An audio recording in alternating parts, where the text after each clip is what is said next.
Olá, pessoal. Espero que estejam todos bem. Então, meu nome é Kelaine Fontes Alves. Sou aluna do curso de Ciências Biológicas pela Universidade Federal do Piauí, SEAD. Então, eu vou falar um pouco sobre a origem da vida no planeta Terra e espero esclarecer para vocês tudo direitinho, que vocês consigam entender um pouco como se originou a vida no planeta Terra. E para a gente iniciar aqui a conversa, tem um questionamento: vida fora da Terra. Eu acho que ao longo de todos esses anos, todos nós já nos perguntamos se realmente existe vida fora da Terra e se existe, como seria essa vida fora da Terra, né? Será que os seres, existem outros seres no mundo? Se tem as mesmas aparências dos terrestres ou não, né? E existem cientistas que questionam sobre esse tema. Será se existe vida fora da Terra? Será se a gente procurar, se a gente encontraria vida em outros planetas? Porque ele põe que seria uma satisfação, né? Saber que não estamos sós no universo, né? Muito provavelmente teríamos a possibilidade de responder a perguntas importantes a respeito da origem da vida, e não só no nosso planeta, não é?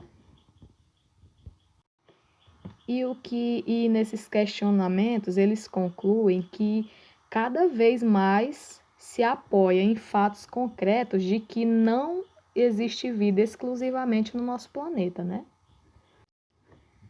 Mas isso eu vou deixar a critério, cada um tem sua opinião, né? Mas aí já passando para aqui para um segundo ponto, existem três proposições sobre a origem da vida, né? Que é a criação divina, origem extraterrestre e origem por evolução química. A primeira é a criação divina, que eu vou falar que essa ideia afirma que a vida foi criada por uma força superior, por uma divindade, né? Como todos nós, eu acho que já ouvimos falar que existe essa teoria de que Deus criou todas a Terra e tudo que nela existe, né?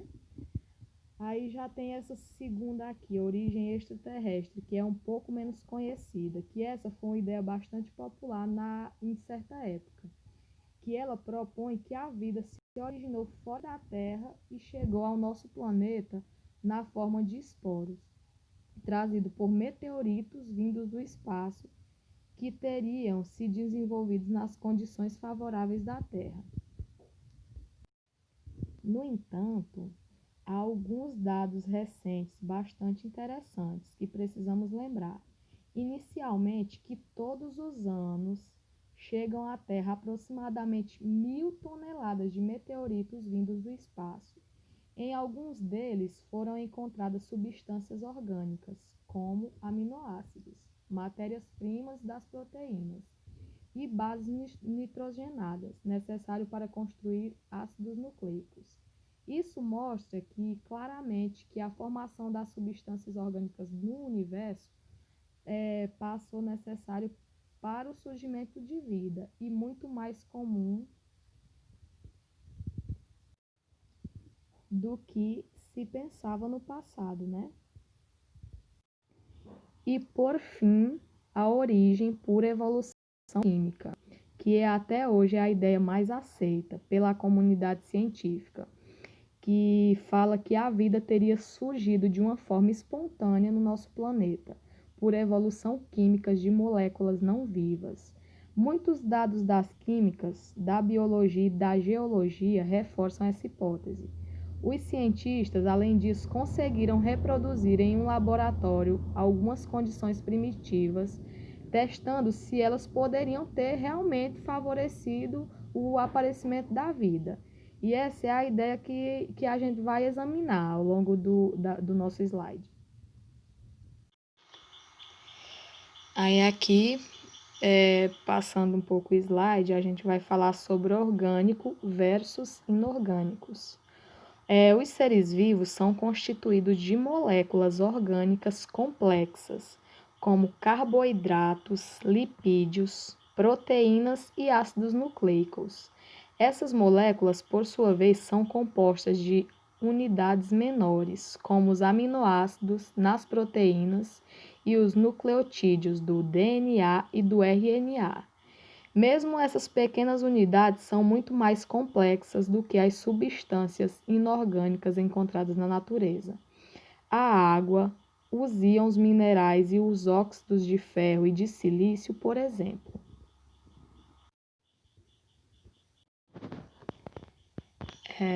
Ideias de Oparin e Haldane. Na década de 1920, dois cientistas, um químico russo, Oparin, e um cientista britânico, Haldane, levaram hipóteses sobre a origem da vida na Terra, de maneira independente. Dessa forma, ambos desenvolveram as especulações que teriam partido das experiências de Höhler.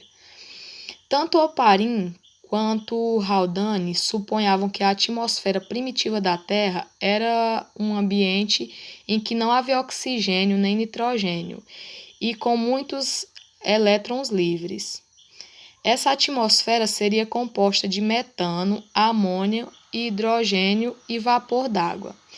À medida, então, que a Terra esfriava, o vapor da água se condensava, caía sobre a crosta e evaporava-se novamente, constituindo um ciclo de chuvas bastante intensas, acompanhada por fortes descargas elétricas.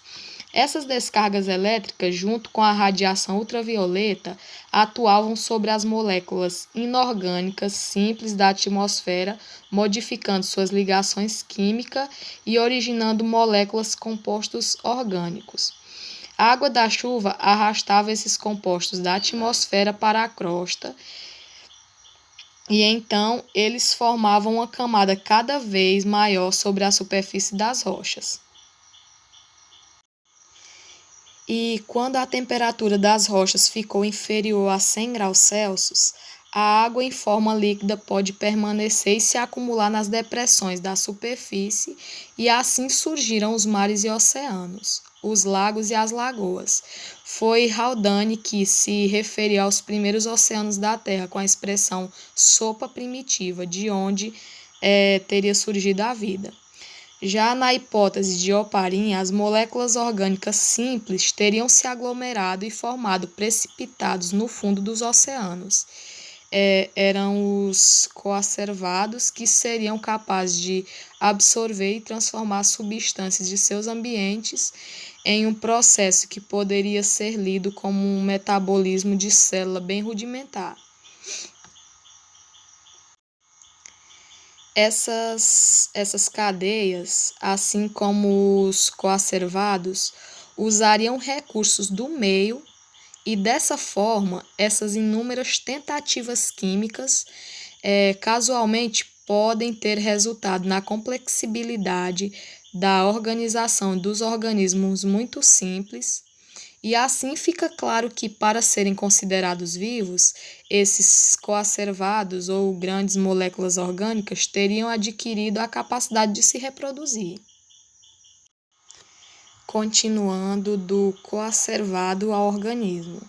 Qualquer ser vivo é muitíssimo mais complexo do que eram os supostos coacervados. Simples, agregados de proteína e outras moléculas orgânicas. No entanto, após centenas de milhões de anos, alguns coacervados podem ter atingido o grau de complexibilidade necessário para ter as propriedades de um ser vivo, muito simples.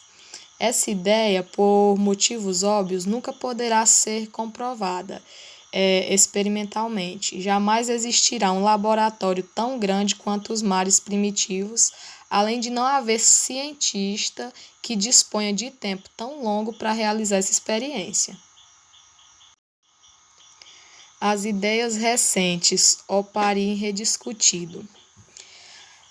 As condições primitivas foram outras. Acredita-se hoje que a crosta terrestre tenha se solidificado há muito mais tempo do que se pensava na época de Oparin e Haldane. Essa solidificação teria acontecido há mais ou menos 4 bilhões de anos. Por outro lado, há evidências de que a atmosfera primitiva tenha tido uma composição diferente daquela proposta de Oparin e Haldane. Argila ou rochas quentes. Os proteinoides e as moléculas de grandes poderiam ter sido compostos sobre as rochas quentes, segundo Oparin. No entanto, mais recente, algumas teorias propuseram os polímeros, como os proteinoides ou os ácidos nucleicos primitivos, podem ter se formado na argila, que teria agido como catalisadora.